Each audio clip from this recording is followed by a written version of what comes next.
അടിസ്ഥാനത്തിൽ വോട്ട് ചെയ്യുന്ന പ്രബുദ്ധരുടെ കൂടിയിടം ആണ് നിലമ്പൂർ എന്നുള്ളതുകൊണ്ട് ഈ വിഷയങ്ങളൊക്കെ അവരുടെ മനസ്സിനെ വോട്ട് എടുപ്പിന് തൊട്ടു മുമ്പുള്ള നിമിഷങ്ങൾ വരെ ഉയരുന്ന ആരോപണങ്ങളും പ്രത്യാരോപണങ്ങളും അതിൻ്റെ പിറകിലുള്ള വാസ്തവങ്ങളും ഒക്കെ സ്വാധീനിക്കാൻ സാധ്യതയുണ്ട്.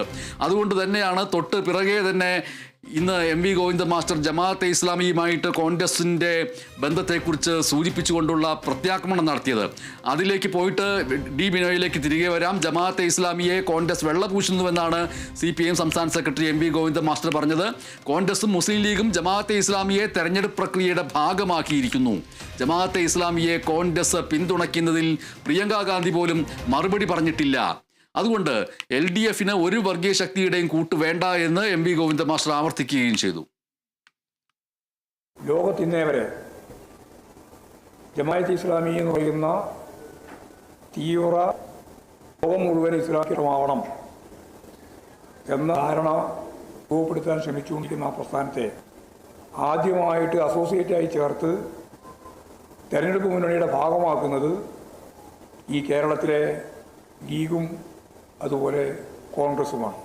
വർഗീയതയെ അതിനിശ്ചിതമായിട്ട് എതിർത്തുകൊണ്ടാണ് നിലമ്പൂർ നിയോജകമണ്ഡലത്തിലെ ഉപതെരഞ്ഞെടുപ്പിൻ്റെ ഭാഗമായിട്ട് ആദ്യാവസാനം വരെ ഞങ്ങളെല്ലാവരും നിലപാട് സ്വീകരിച്ച് മുമ്പോട്ടേക്ക് പോയത്. ഡി ബിനോയ്, ലീഗ് ഒരു മതേതര കക്ഷിയാണ് എന്നുള്ള ലീഗിൻ്റെ തന്നെ ആവർത്തിച്ചുള്ള അവകാശവാദങ്ങളെ ഒരർത്ഥത്തിൽ അത് അംഗീകരിക്കപ്പെടുന്ന രീതിയിൽ മുന്നണി രാഷ്ട്രീയത്തിൽ അത് പ്രവർത്തിച്ചിട്ടുണ്ടെങ്കിൽ പോലും നിലമ്പൂർ നിയമസഭാ ഉപതെരഞ്ഞെടുപ്പിൽ CPIM LDF മൊത്തത്തിൽ ലീഗിനെയും ജമാഅത്തെ ഇസ്ലാമിയുടെ അടുത്ത് തന്നെ നിർത്തിക്കൊണ്ട് പ്രതിക്കൂട്ടിലാക്കുന്നു. കോൺഗ്രസും ജമാഅത്തെ ഇസ്ലാമിയും തമ്മിലുള്ള പ്രത്യക്ഷ ബന്ധത്തിൻ്റെ പശ്ചാത്തലത്തിൽ അതും ഇന്നത്തെ ഈ ദിവസം മുഴങ്ങി നിൽക്കുന്ന ഒന്നാണ്. തീർച്ചയായും അങ്ങനെ തന്നെ നമുക്ക് പറയാൻ കഴിയും. കാരണം അവസാന മിനിറ്റിലെങ്കിലും മനസ്സിലൊരു ചാഞ്ചാട്ടം ഉണ്ടാകുന്നുണ്ടെങ്കിൽ അതുണ്ടാകട്ടെ എന്നുള്ള അർത്ഥത്തിൽ തന്നെയാണ് നേതാക്കന്മാർ പരസ്പരം ഇത്തരത്തിൽ വാദപ്രതിവാദങ്ങൾ ഉയർത്തിവിടുന്നത് നമുക്ക് വ്യക്തമാവുന്നത്. കാരണം ജമാഅത്തെ ഇസ്ലാമി നിരുപാധിക പിന്തുണ പ്രഖ്യാപിച്ചു കഴിഞ്ഞപ്പോഴേക്കും ആദ്യഘട്ടം മുതൽ തന്നെ വലിയ തരത്തിൽ ആരോപണങ്ങൾ ഉന്നയിച്ച് രംഗത്തെത്തിയത് CPIM തന്നെയായിരുന്നു. അതിനെ ഖണ്ഡിക്കുന്ന തരത്തിലുള്ള പ്രതിരോധം ഉയർത്തുവാൻ കോൺഗ്രസും ശ്രമം നടത്തിയിരുന്നു. എന്നാൽ ഇവിടെ CPIM പറഞ്ഞു വെക്കുന്ന ഒരു കാര്യമുണ്ട്. ജമാഅത്തെ ഇസ്ലാമിയുടെ മുഖം, പഴയ മുഖമുണ്ട്. ആ മുഖത്തിൽ നിന്നും ഒരു ഇഞ്ച് മാറ്റം പോലും വരാത്ത ഒരു സംഘടനയാണ്. കാരണം അതിനകത്ത് അവർ കൃത്യമായി ഉന്നം വയ്ക്കുന്നത് മുസ്ലിം ലീഗിൻ്റെ ഒരു രാഷ്ട്രീയമുണ്ട്. മുസ്ലിം ലീഗിൻ്റെ രാഷ്ട്രീയം കൃത്യമായും ജമാഅത്തെ ഇസ്ലാമി എന്ന് പറഞ്ഞ വിഭാഗത്തോട് കാണിക്കുന്ന ഒരു അവഗണന അല്ലെങ്കിൽ ആ വിയോജിപ്പിനെ കൃത്യമായി മുസ്ലിം ലീഗിൻ്റെ ഭാഗത്ത് നിന്നും മുതലെടുക്കുവാൻ ഏതെങ്കിലും തരത്തിൽ കഴിയുമെങ്കിൽ CPIMന് കഴിയുമെങ്കിൽ അത് കഴിയട്ടെ എന്ന തരത്തിലുള്ള ഒരു നീക്കം കൂടി മനസ്സിൽ കണ്ടുകൊണ്ട് തന്നെയാണ് CPIMൻ്റെ നേതാക്കന്മാർ കൃത്യമായി തുറന്ന് അടിച്ചുകൊണ്ട് വ്യക്തമായ ഭാഷയിൽ, പ്രത്യേകിച്ച് മുഖ്യമന്ത്രി ഉൾപ്പെടെയുള്ളവർ അതിനെ വ്യക്തമായ ഭാഷയിൽ അദ്ദേഹം പങ്കെടുത്ത യോഗങ്ങളിലെല്ലാം തന്നെ നിശിതമായി വിമർശിച്ച് മുന്നോട്ട് പോയത്. അവിടെ നമ്മൾ മനസ്സിലാക്കേണ്ടത് UDFനകത്ത് തന്നെ ചില നേതാക്കന്മാർക്ക് ജമാഅത്തെ ഇസ്ലാമിയെ രണ്ട് കൈയും നീട്ടി സ്വീകരിക്കുന്നതിനോടുള്ള വിയോജിപ്പ് ലീഗിനകത്ത് തന്നെ ഉണ്ട്. അത് ലീഗിൻ്റെ നേതാക്കന്മാർ പരസ്യമായി അല്ലെങ്കിൽ പോലും തിരഞ്ഞെടുപ്പ് വേളയിൽ ഒരു വിവാദം ഉണ്ടാക്കണ്ട എന്ന് മനസ്സിലാക്കിക്കൊണ്ട് തന്നെ അത് ഗോപ്യമായി പല സ്ഥലങ്ങളിലും അവർ സൂചിപ്പിച്ചിട്ടുമുണ്ട്. എന്തായാലും ഈ ജമാഅത്തെ ഇസ്ലാമി പിന്തുണ അത് എത്ര കണ്ട് കോൺഗ്രസിന് അനുകൂലമാകും, എത്ര കണ്ട് CPIMന് പ്രതികൂലമാകും എന്നുള്ളതൊക്കെ വരും ദിവസങ്ങൾ മനസ്സിലാക്കാൻ കഴിയും. എന്നാൽ തന്നെയും ഈ ജമാഅത്തെ ഇസ്ലാമിയെ സംബന്ധിച്ചിടത്തോളം അവർ ഒരിക്കൽ പോലും ഒരു യഥാർത്ഥ നിലപാട് സ്വീകരിക്കുകയോ അല്ലെങ്കിൽ അവർ തുറന്നൊരു സമീപനം സ്വീകരിക്കുകയോ ചെയ്യാറില്ല. പ്രത്യേകിച്ചും അവരുടെ വിയോജിപ്പുകൾ എതിർപക്ഷത്തോടൊപ്പം യോജിപ്പായി ചേർന്ന് നിന്നുകൊണ്ട് പ്രവർത്തിക്കുന്ന ഒരു ശൈലി ജമാഅത്തെ ഇസ്ലാമി എന്ന് രംഗത്തെത്തി തുടങ്ങിയിട്ടുണ്ടോ, തെരഞ്ഞെടുപ്പ് രംഗത്ത് വന്നു തുടങ്ങിയിട്ടുണ്ടോ അന്നൊക്കെ തന്നെ അവർ തുടരുന്നു നമുക്ക് വ്യക്തമാണ്. എന്തായാലും ജമാഅത്തെ ഇസ്ലാമിയുടെ നിലപാടും ഏകദേശം 4000-ലധികം വോട്ടുകൾ ജമാഅത്തെ ഇസ്ലാമിക്ക് നിലമ്പൂർ മണ്ഡലത്തിലുണ്ട് എന്നാണ് അവിടുത്തെ രാഷ്ട്രീയ നേതാക്കന്മാരുമായി ബന്ധപ്പെട്ട് നമുക്ക് അറിയാൻ കഴിയുന്നത്.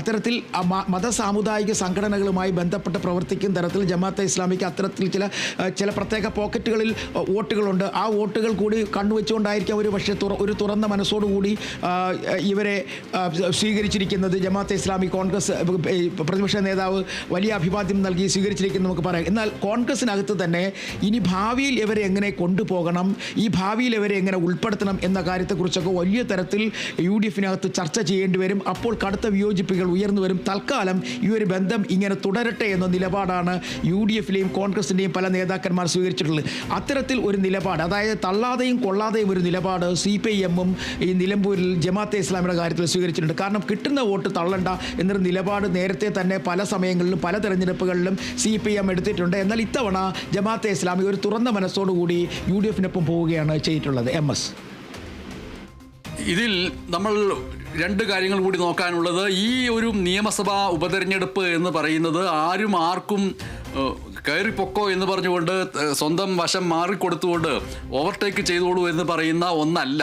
അത് രണ്ട് മുന്നണികളുടെ വിജയസാധ്യതകളെക്കുറിച്ച് മാത്രം നമ്മൾ പറയുമ്പോഴും NDA ആകട്ടെ PV അൻവർ ആകട്ടെ ഇവരെല്ലാവരും അവരുടെ വാഹനത്തിൻ്റെ ആക്സിലേറ്ററിൽ നിന്ന് കാലെടുക്കുന്നതേ ഇല്ല വോട്ട് പരമാവധി സംഘടിപ്പിക്കുക എന്നുള്ള കാര്യത്തിൽ. കാരണം പഴയ ഒരു കാലഘട്ടം പോലെയല്ല, പുതിയ കാലഘട്ടത്തിൽ, ഏറ്റവും പുതിയ തലമുറയുടെ കാലഘട്ടത്തിൽ കണക്കുകളെ കൃത്യമായിട്ട് നമ്മുടെ മുന്നിലേക്ക് വരുന്ന ഒരു കാലഘട്ടത്തിൽ കണക്കുകളെ ഡാറ്റ അനുസരിച്ച് വിശകലനം ചെയ്യാൻ പാർട്ടി കേഡർ സ്വഭാവമുള്ളവർക്ക് മാത്രമല്ല സാധാരണക്കാർക്കും കഴിയുന്ന ഒരു ഘട്ടത്തിൽ NDAക്ക് കഴിഞ്ഞ നിയമസഭാ ഉപതെരഞ്ഞെടുപ്പിലും അതിന് മുൻപുള്ള വർഷങ്ങളിലും എത്ര വോട്ട് കിട്ടി, ആ വോട്ട് ഇത്തവണ കിട്ടിയിട്ടുണ്ടോ, കിട്ടിയിട്ടില്ലെങ്കിൽ അത് എവിടെ പോയി എന്നൊക്കെ പരിശോധിക്കാൻ ഒരു പാർട്ടി കേഡർ മനോഭാവം ഇല്ലാത്തവർക്ക് പോലും കഴിയുന്ന ഒരു കാലഘട്ടമാണ്. അതുകൊണ്ട് വോട്ടുകൾ അങ്ങോട്ടും ഇങ്ങോട്ടും കൈമാറ്റം ചെയ്ത് ഏതെങ്കിലും മുന്നണിയെ ജയിപ്പിക്കാൻ അരുനിന്നു കൊടുക്കുക എന്ന് പറയുന്ന സമ്പ്രദായം ഇനി തുടരാൻ കഴിയാത്തൊരവസ്ഥയായി മാറിയിട്ടുമുണ്ട്. അതുകൊണ്ട് തന്നെ മറ്റ് രാഷ്ട്രീയ കക്ഷികളും അത് ജയസാധ്യതയില്ലാത്ത അവഗണിക്കപ്പെട്ടവർ എന്ന് വിശേഷിപ്പിക്കുന്നവർ പോലും അവരുടേതായ രീതിയിലുള്ള മത്സരം ശക്തമാക്കിക്കൊണ്ടിരിക്കുന്നുണ്ട്. ഇന്നിപ്പോൾ മോഹൻ ജോർജ് NDAയുടെ സ്ഥാനാർത്ഥി പറഞ്ഞിരിക്കുന്നത് നിലമ്പൂരിൽ ജനങ്ങൾ BJPക്ക് അനുകൂലമായിട്ടുള്ളൊരു മാറ്റം ആഗ്രഹിക്കുന്നുണ്ട് എന്നാണ്. NDAയുടെ പ്രകടന പത്രിക അത് ജനങ്ങൾക്കിടയിൽ വലിയ ചർച്ചയായിട്ടുണ്ടെന്നും അത് ഗുണം ചെയ്യുമെന്നാണ് മോഹൻ ജോർജ് കേരള വിഷൻ ന്യൂസിനോട് പറഞ്ഞിരിക്കുന്നത്. അതിനകത്ത് നമ്മളൊരു കാര്യം മനസ്സിലാക്കേണ്ടത്, അതിലേക്ക് വരാം, ആദ്യം അത് കേട്ടിട്ട് വരാം.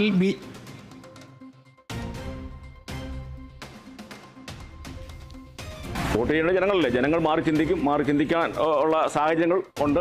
ഭാരതീയ ജനതാ പാർട്ടിക്ക് അനുകൂലമായ ഒരു സാഹചര്യം നിലവിലുണ്ട്. നിലമ്പൂരിൻ്റെ സമഗ്ര വികസനമാണ് ഞങ്ങൾ ലക്ഷ്യമിടുന്നത്. ആ സമഗ്ര വികസനത്തിന് വേണ്ടിയാണ് ഞങ്ങൾ പ്രവർത്തിക്കുന്നത്. രാജീവ് ചന്ദ്രശേഖർജി ഒരു പ്രകടന പത്രിക ഈ തെരഞ്ഞെടുപ്പുമായി ബന്ധപ്പെട്ട് ഇറക്കിയിട്ടുണ്ട്. അതിൽ നിലമ്പൂരിൻ്റെ വികസന കാര്യങ്ങളെ പറ്റി പറഞ്ഞിട്ടുണ്ട്. അത് ജനങ്ങളുടെ ചർച്ചയായിട്ടുണ്ട്. അത് അംഗീകരിച്ച് മുന്നോട്ട് പോകും എന്നാണ് പ്രതീക്ഷിക്കുന്നത്. ബിനോ, ഇതിൽ ആദ്യം BJP സ്ഥാനാർത്ഥിയെ നിർത്തുന്നില്ല എന്നൊരു തീരുമാനം NDA എടുക്കുന്നു. അതിനുശേഷം മറ്റൊരു ഘട്ടത്തിലാകട്ടെ കാര്യങ്ങൾ മറിയുന്നതനുസരിച്ചിട്ട് PV അൻവറിൻ്റെ സ്ഥാനാർത്ഥിത്വവുമായി ബന്ധപ്പെട്ട് ഒരു ഉറപ്പ് വരുന്നതോട് കൂടിയിട്ടൊക്കെ BJP NDAയുടെ സ്ഥാനാർത്ഥി എന്നുള്ളതിലേക്ക് കേരള കോൺഗ്രസിൻ്റെ മുൻ നേതാവായിട്ടുള്ളൊരു വ്യക്തിയെ അവിടെ പ്രധാനപ്പെട്ട സ്ഥാനാർത്ഥിയായിട്ട് നിർത്തുന്നു. അതിലൂടെ ഈ ഒരു തെരഞ്ഞെടുപ്പിൽ ഈ പറയുന്ന പോലെ ശക്തമായി മത്സരിക്കുക, ഒരു വോട്ടെങ്കിലും ഒരു വോട്ട് കൂടുതൽ നേടി കാണിച്ചു കൊടുക്കുക എന്നുള്ള ലക്ഷ്യം NDAക്ക് ഇല്ല എന്ന് പറയാൻ കഴിയുമോ? അല്ല, ഇതിനകത്ത് നമ്മളൊരു കാര്യം മനസ്സിലാക്കേണ്ട MS, ഇവിടെ BJP ആദ്യഘട്ടത്തിൽ ചെറിയൊരു ആശങ്കയിലുണ്ടായിരുന്നു. BDJSനെ മത്സരിപ്പിക്കണോ BJPയെ മത്സരിപ്പിക്കണോ എന്ന കാര്യത്തിൽ ഒരു നേരിയ ആശങ്കയുണ്ടായിരുന്നു. എന്നാൽ ദേശീയ നേതൃത്വം ഈ കാര്യത്തിൽ ഇടപെട്ടു എന്നുള്ളതാണ് നമുക്ക് മനസ്സിലാക്കാൻ കഴിയുന്നത്. കാരണം അവിടെ ഈ വളരെ സംസ്ഥാനത്തും മറ്റു രാഷ്ട്രീയ മേഖലകളിലുമൊക്കെ വളരെയധികം ശ്രദ്ധ പിടിച്ചു പറ്റുന്ന ഒരു മത്സരമായിരിക്കും നിലമ്പൂരിൽ നടക്കാൻ പോകുന്നത്. അത്തരത്തിൽ ആ ശ്രദ്ധയിലേക്ക് BJP കൂടി വരാതിരുന്നു കഴിഞ്ഞാൽ ഭാവിയിൽ നിയമസഭാ തെരഞ്ഞെടുപ്പ് വരുമ്പോഴേക്കും BJPക്ക് ഉണ്ടാകാൻ പോകുന്ന ചില നഷ്ടങ്ങൾ ഒരുപക്ഷെ നിലമ്പൂരിൽ തുടങ്ങാൻ സാധ്യതയുണ്ട് എന്ന് മനസ്സിലാക്കിയത് കൊണ്ട് തന്നെയാണ് BJPയുടെ കേന്ദ്ര നേതൃത്വം ഇടപെട്ടുകൊണ്ട് BJPയുടെ സംസ്ഥാന നേതാക്കളുമായി ചർച്ച ചെയ്തുകൊണ്ട് അവിടുത്തെ അവശതകൾ അനുഭവിക്കുന്ന, ബുദ്ധിമുട്ട് അനുഭവിക്കുന്ന ഒരു വിഭാഗത്തിൽ നിന്നും ഒരു സ്ഥാനാർത്ഥിയെ കണ്ടെത്തണം എന്നൊരു നിർദ്ദേശം മുന്നോട്ട് വെക്കുകയും ആദ്യഘട്ടത്തിൽ അവരൊരു വനിതാ നേതാവിനെ, കോൺഗ്രസ് നേതാവിനെ കണ്ടെത്താൻ ശ്രമം നടത്തി. അത് പരാജയപ്പെട്ടു പോയി.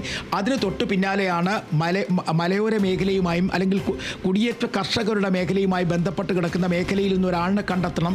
അത്തരത്തിൽ ഒരു കണ്ടെത്തൽ തന്നെയായിരുന്നു. ഈ മോഹൻ ജോർജ് എന്ന പേര് പോലും രാവിലെ 9:30 മണിയോടുകൂടി മാധ്യമങ്ങളിൽ പലരും അറിയാത്തൊരു പേരായിരുന്നു.